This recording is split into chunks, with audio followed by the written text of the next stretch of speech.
Welcome to Twisted Truths, where betrayal meets brutal payback, and where the most unexpected twists expose what people are really capable of.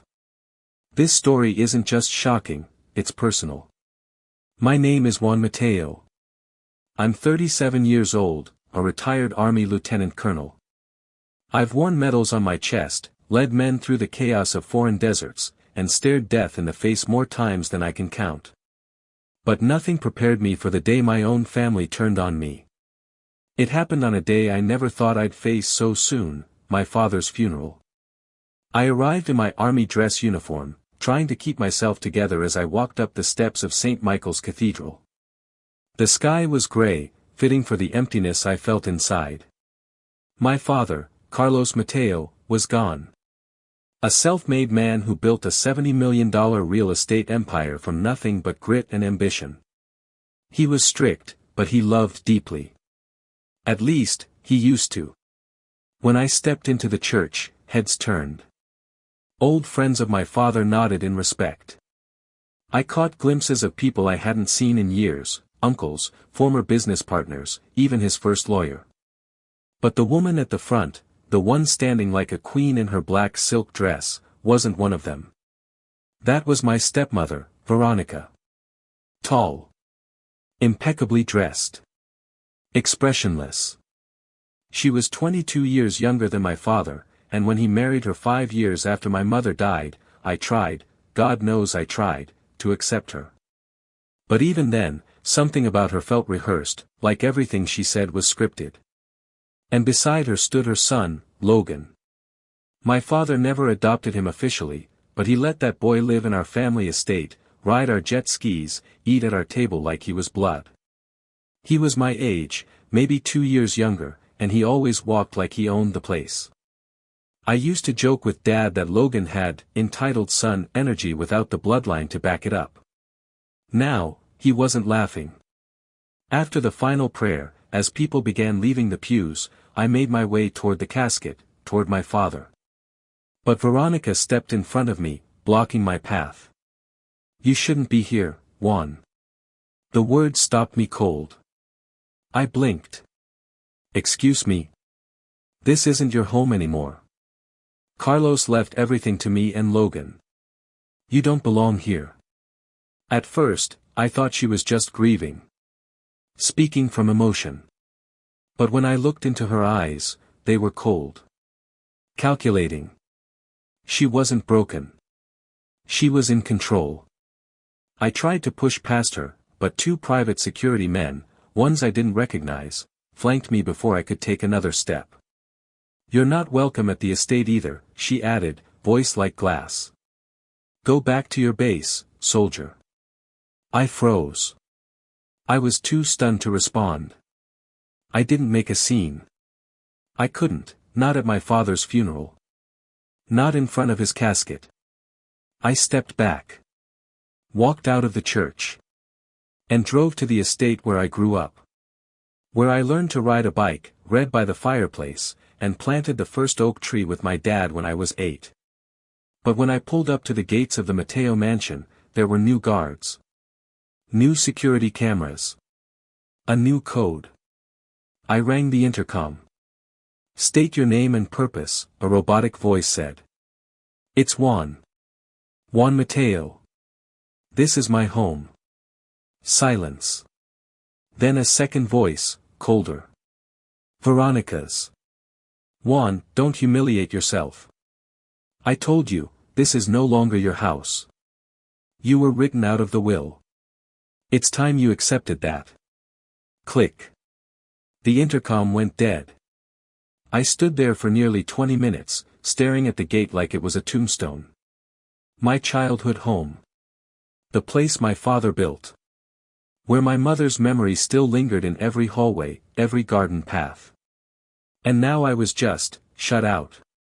Locked out of my father's empire, of my family's legacy, like I never existed. But I wasn't going to walk away. Not without answers. Not without truth. And definitely not without revenge. They say soldiers are trained to endure pain. But what they don't teach you in the military is how to handle betrayal by the people who share your blood, or claim to. After being locked out of the estate, I sat in my car until the sun dipped low behind the trees. My fingers clenched the steering wheel, but my body felt numb. For all my discipline and strength, I didn't know what to do. I'd led platoons through war zones, but now, I couldn't even enter the house where I grew up. I drove to a nearby motel. Cheap. Cold. But at least I had privacy. That night, I stared at the ceiling, haunted by memories of my father. How he used to wake me at dawn to run laps around the estate. How he pushed me to attend West Point when I was ready to give up. How he looked at me with a pride he reserved only for his firstborn. Now he was dead. And his widow had erased me like I was a ghost. The next day, I met with the estate's longtime lawyer, Mr. Adler, a silver-haired man who had known my father for over 20 years. He agreed to meet me for coffee at a discreet cafe in Arlington. When I slid into the booth, Adler didn't even greet me. His eyes were nervous, shifty. "Juan," he began, glancing around, "I shouldn't even be talking to you." "Then tell me why," I said quietly. "Tell me why the man who raised me left everything to a woman who's only been in his life for 5 years." Adler hesitated. "I handled your father's original will. You and your sister Mariana were his sole heirs. That's the document I drafted." My heart thudded. "But 3 months ago," he continued, "your father contacted a new attorney. A younger man, Charles Renner. That's the name on the revised will filed with the court. I never saw it until after the funeral." I leaned forward. "You're saying my father made a new will, and never told you?" Adler nodded grimly. "That's exactly what I'm saying. And it gets worse. That signature. It didn't match the old ones." I swallowed hard. "Could it be forged?" I asked. Adler looked around again. "I can't say that without proof. But I can say this, your father was very sick the last few months. Liver failure. He wasn't himself. It's possible, very possible, he wasn't in the state of mind to make such decisions."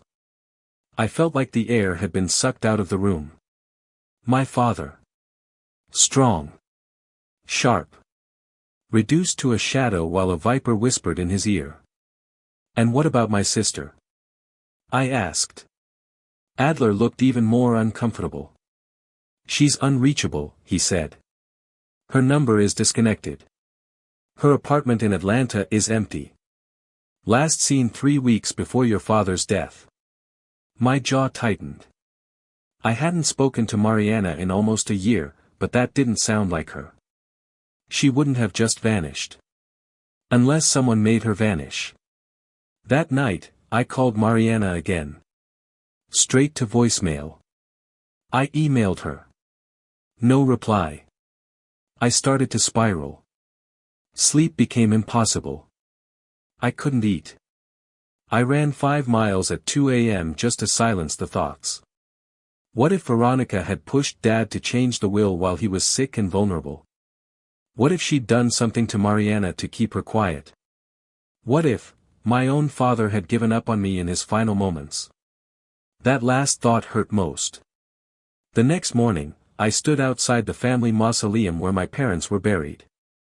My mother's name was etched in white marble, Luciana Mateo, beloved wife and mother. My father's name had just been added beside hers. I sank to my knees. "Why, Dad?" I whispered. "Why didn't you call me? Why did you let her do this?" There was no answer. Just whine through the cypress trees and the ache in my chest. I stayed there for hours, hoping for some kind of sign. Instead, I got rain. Soaked and broken, I returned to my motel and stared into the mirror. My eyes looked like someone else's. Hollow. Tired. Defeated. But just as I began to question if I'd lost everything, something happened that changed everything. My phone buzzed. Unknown number. I answered. The voice was trembling. Female. Familiar. Juan. It's Mariana. My heart nearly stopped. Where are you? Are you okay? I demanded. I'm safe. But I can't talk long, she said, her voice tight. Something's wrong, Juan. Really wrong. What did she do to you? I asked, already grabbing my keys. She tried to pay me off, Mariana whispered. To disappear. Told me if I asked questions about the will, I'd regret it. My blood ran cold. She was hiding things. Dad wasn't thinking clearly. And before he died, he told me something. I paused. What? There was a beat of silence. He said, if anything happens, Juan knows where to look. I froze. Where, Mariana? Where did he mean?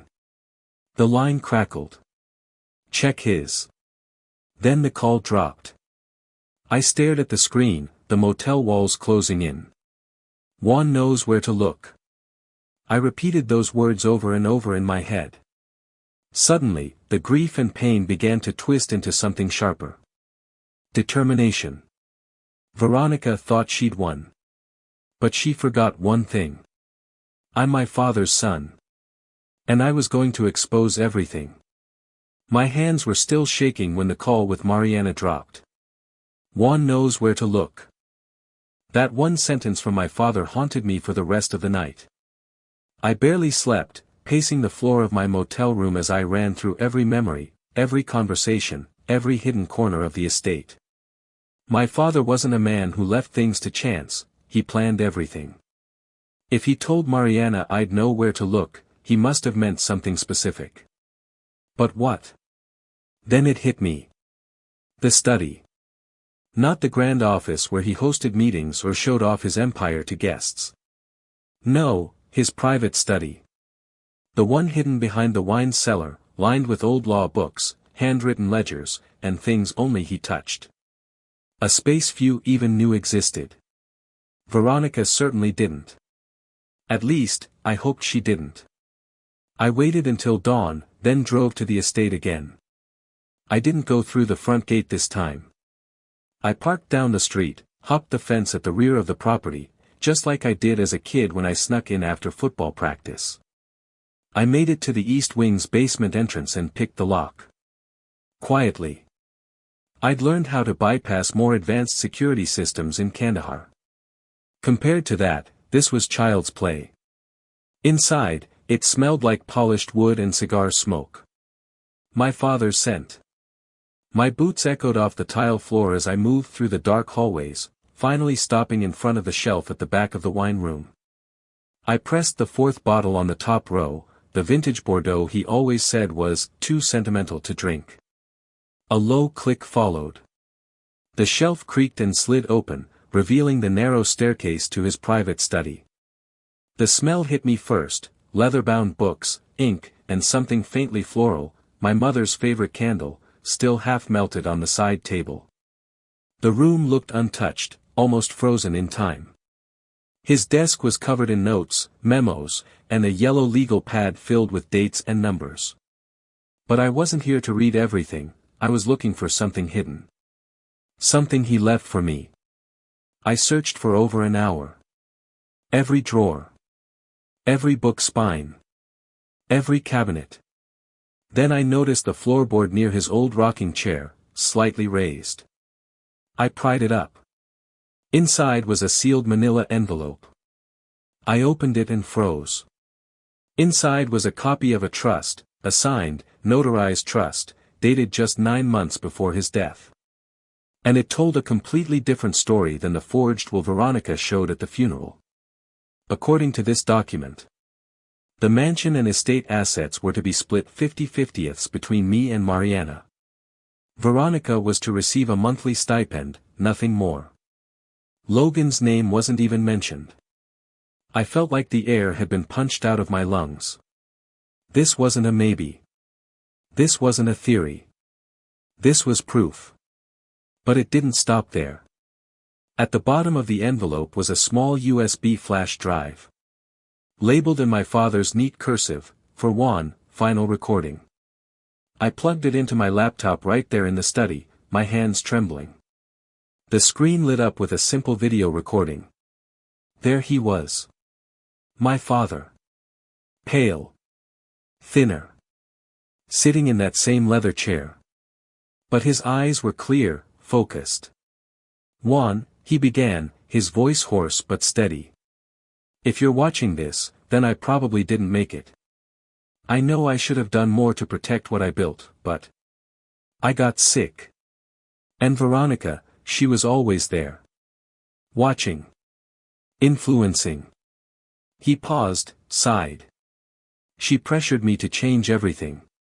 Brought in her own lawyer. Told me if I didn't sign what she wanted, she'd isolate me from both you and Mariana. But I didn't cave. He held up a folder, the same one I now held in my hands. This trust is my final word. You and your sister are my legacy. You earned this, not just by blood, but by the way you carry yourselves. This house, this family name, it's yours. Don't let anyone take that from you. My chest tightened. Then he added something that sent a chill down my spine. Veronica is hiding something, Juan. If she forged the will, and I believe she will, you need to go after her. There's a paper trail. Check the offshore account files in the guest house crawlspace. Use this recording. Protect our name. The screen went black. I stared at the laptop for a full minute before finally whispering, I will, Dad. I promise. This wasn't just about inheritance anymore. It was about truth. About justice. And suddenly I wasn't grieving, I was focused. I packed the documents and USB carefully in a folder, slid it into my backpack, and exited the study just as the sun rose over the pines. But before I left, I made one more stop. The crawlspace behind the guest house. It took me 30 minutes to dig through the insulation and plywood, but when I pulled back the false wall, I found what he promised: files detailing foreign wire transfers, altered signatures, and emails between Veronica and a man named Charles Renner, the new lawyer. And in one folder, a receipt for a $400,000 transfer to a Mariana R. in Panama. My stomach dropped. Had Mariana been paid to leave? Or had she taken the money to protect herself? Either way, it was clear. Veronica had something to hide. And I now had the proof. She thought she erased me. She had no idea what I'd found. And I was done playing nice. When I stepped out of the estate's guest house crawlspace, dawn had turned into full daylight. I squinted into the rising sun, holding the folder tight against my chest like a soldier carrying classified intel. Because that's exactly what this was, war. And I had just found my weapon. I returned to my car and drove straight to the one person I trusted to help me make sense of everything, Alejandro Ruiz, a former Army JAG lawyer turned private attorney. We'd served together in Afghanistan. He owed me his life after I dragged him out from under enemy fire during a roadside ambush. And now, I needed him more than ever. His office was small but secure, nestled in a quiet corner of Arlington. When I walked in, he looked up from his desk and smirked. Juan Mateo, he said. When you call me before 8 a.m., I know it's not for coffee. I dropped the USB and the documents on his desk. Veronica forged my father's will. I've got a video. I've got proof. But I need to make this airtight before I go public. His smile faded. He reached for the files and started reading. After 10 minutes, he leaned back, his expression dark. Damn. This is not just forgery, it's fraud, Juan. Criminal stuff. If we play this right, you won't just get the mansion back. You could put her behind bars. And the lawyer? I asked. Alejandro nodded. If he knew what he was doing, and I bet he did, he goes down with her. I felt a fire rising in my chest. All those nights I'd stared at the ceiling, wondering if my father had truly abandoned me, now I knew the truth. He hadn't. He fought for me and Mariana. Even as cancer hollowed out his body, he planted the seeds of justice.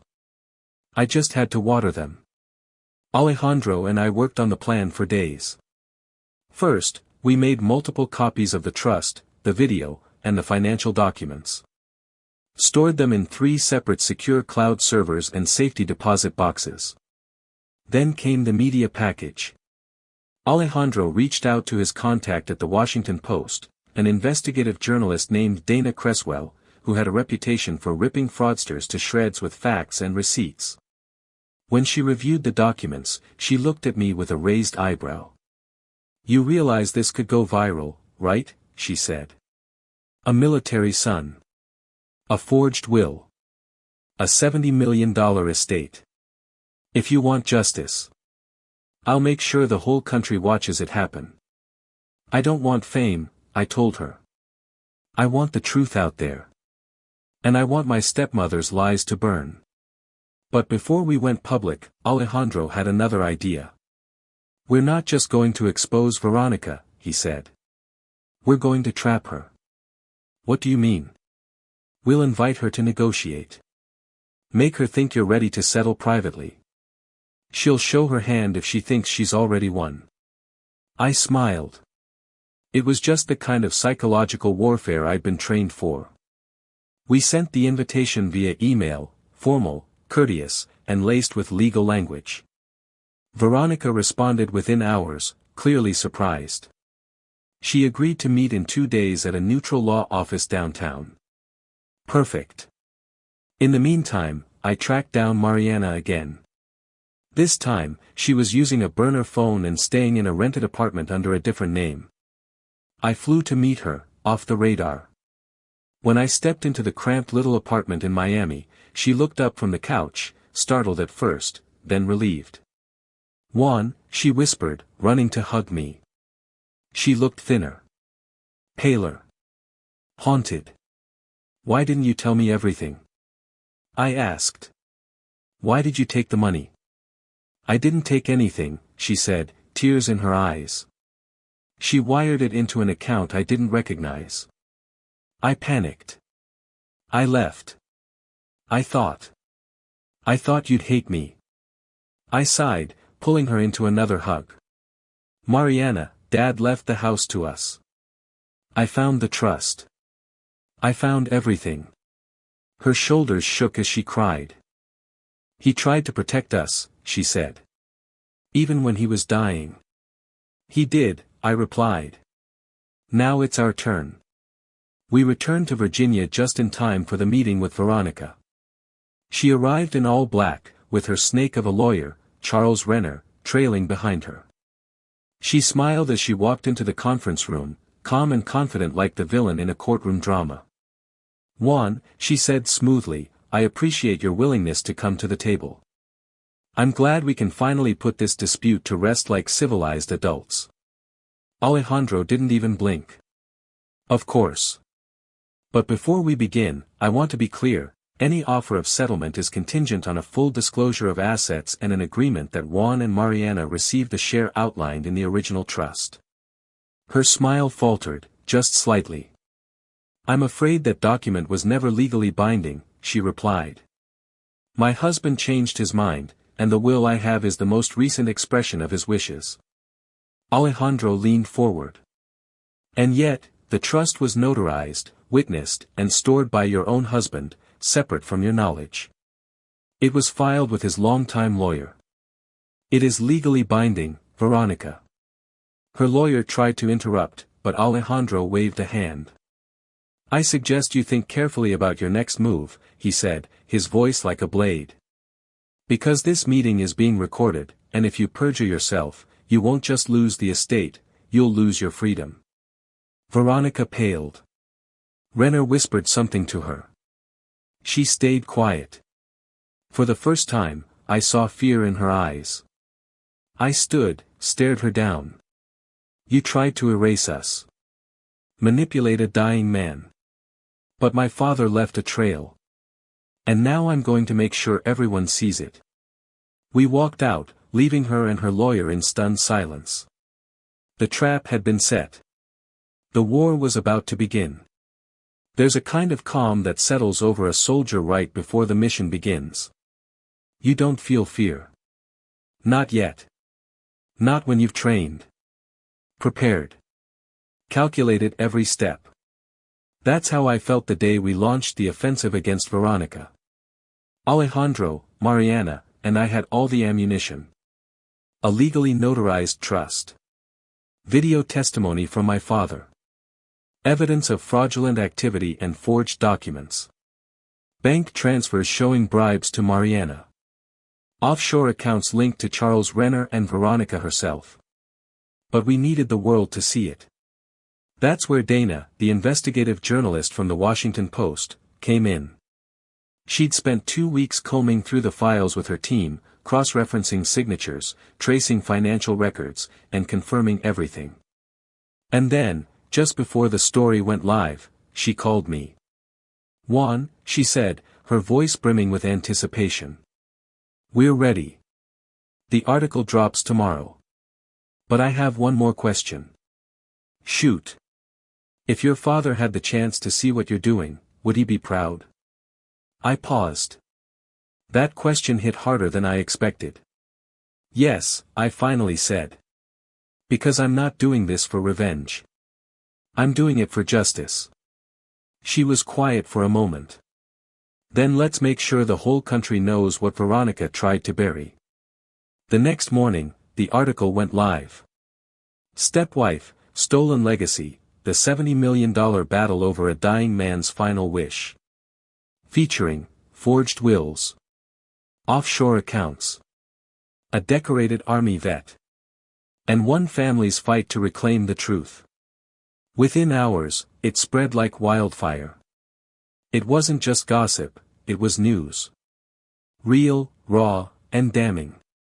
News anchors picked it up. TikTok creators made threads about it. Reddit blew up with titles like "Stepmom steals mansion from soldier son, gets exposed." She tried to erase his family. He exposed her to the world. And in the middle of it all, that video of my father. Sitting in his chair. Telling the world, plainly and painfully, that he didn't want Veronica in control. That his legacy belonged to his children, not some gold digger with perfect teeth and a venomous heart. People were furious on our behalf. And Veronica? She went silent. Her publicist released a weak statement: "These accusations are outrageous and emotionally manipulative during a time of grief." But no one bought it. Within a week, the state launched an official probate investigation into the forged will. Alejandro filed a civil suit. The judge granted an emergency injunction freezing access to the estate until the matter could be resolved. Veronica was locked out of the mansion she'd stolen, just like she'd locked me out at my father's funeral. Poetic, really. But it wasn't over yet.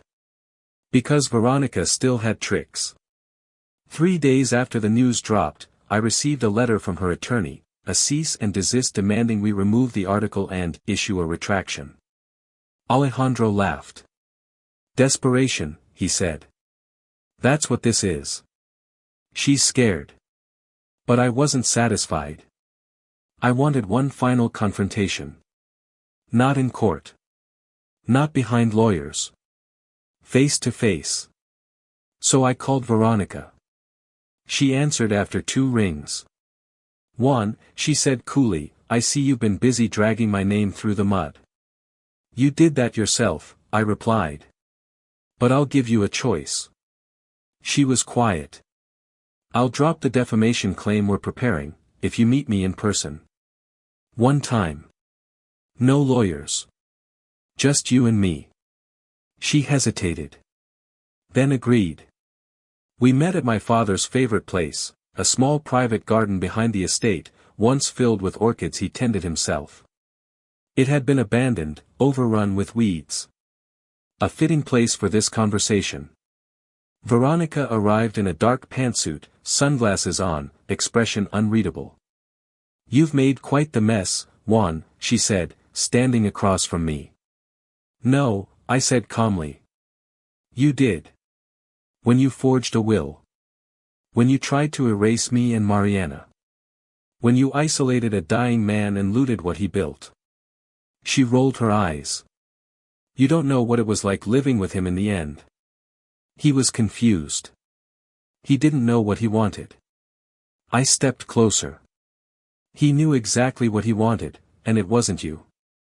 I pulled out a printed copy of the trust and dropped it at her feet. This isn't about the house anymore, Veronica. It's about legacy. My father's legacy. And the whole world knows what you did. For the first time, her face cracked. Fear. Not just of losing wealth, but of exposure. Of shame. Of being the villain in everyone's story. You think you've won? She spat. No, I said. I think I've restored something. And then I left. I didn't yell. I didn't threaten. I didn't need to. Because her empire had already begun to fall. I thought I had her backed into a corner. The will was exposed. The media was relentless. The state had frozen the estate. Veronica had gone from sipping champagne in a mansion to holding press conferences in desperation. But just when I thought she was finished, she struck back. It started with a phone call from Alejandro. Juan, you need to sit down. What is it? She's filed a countersuit. For what? He paused, then said it. Elder abuse and coercion. She's claiming you and Mariana manipulated your father in his final months to change the trust. She's saying the video was staged. That he was drugged. And, get this, she has a witness. I froze. What witness? Alejandro's voice dropped. A former nurse from your father's care team. One who says she saw you and Mariana pressuring your father days before the recording. That's a lie, I snapped. I wasn't even allowed in the house. I know that, Alejandro said. And we'll fight it. But this is her last move. She's not going down quietly. And suddenly, just like that, everything was back in jeopardy. The state reopened their inquiry. The court called for a handwriting analysis on the trust. The video was put under forensic review. The media, hungry for drama, started asking different questions now. Did the soldier son manipulate a dying father for inheritance? Whose story is true? The grieving widow's, or the vengeful children's? Veronica had flipped the narrative.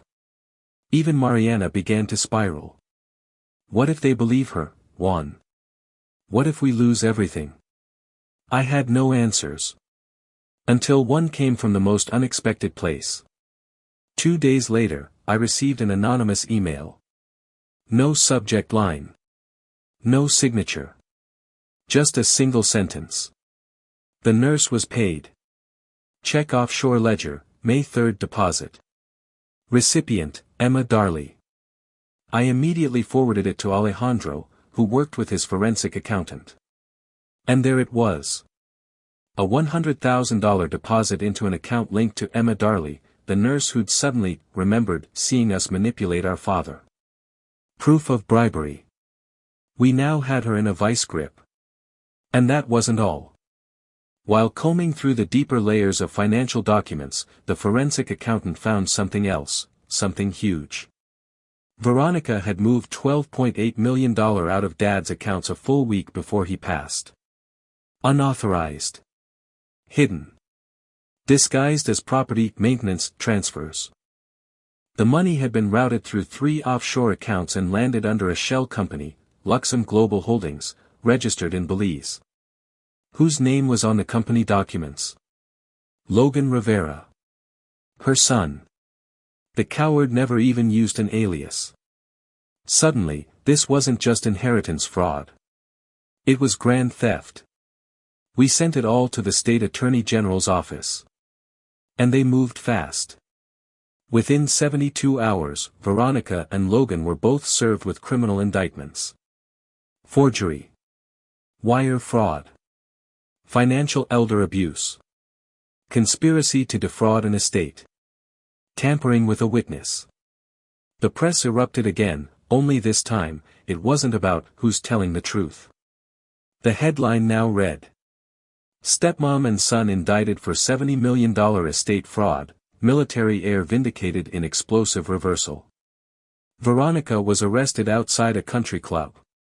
Logan? Cuffed in his penthouse. The internet went wild. TikTok was filled with clips of my father's video. Twitter, or X, now, lit up with threads detailing every detail of the fraud. And Mariana? She finally slept through the night. When I visited her the next morning, she opened the door, eyes swollen from tears, not sadness, but relief. Juan, she whispered, we did it. We actually did it. No, I corrected gently, he did it. Dad gave us the map. We just followed it. As we hugged, the weight of years lifted from my chest. But I wasn't done yet. Because justice isn't just about punishment. It's about restoring what was stolen. There's a moment after the storm passes, when the skies are still gray, but the silence feels like hope. That's what the courthouse felt like the morning the judge delivered the verdict. It had been 6 months since the criminal indictments, and Veronica's case had dragged on longer than expected. Her lawyers tried every trick in the book, delays, expert witnesses, even a sob story about mental duress. But none of it mattered. Not with the forged will exposed. Not with Emma Darley's bribe uncovered. Not with my father's video, his voice, his words, his love for us, played in open court for the jury to hear. In the end, Veronica and Logan pled no contest to the charges. They knew they were finished. She lost everything. The judge's ruling was swift. The trust, signed and notarized, represents the deceased's final wishes. The court hereby declares the contested will null and void. The Mateo estate, valued at $70 million, shall be divided per the terms of the trust. Furthermore, a permanent injunction is placed on Veronica Rivera and Logan Rivera from accessing any Mateo family assets, properties, or accounts. They left the courtroom in handcuffs. And I walked out with Mariana beside me. We didn't smile. We didn't cheer. We just held hands, like we did at Dad's funeral, and let the weight fall away. That night, I returned to the estate. It felt surreal stepping through those gates, not as a trespasser, not as a grieving son, but as the rightful heir to the home where I grew up. Where Mom read us poetry by the fire.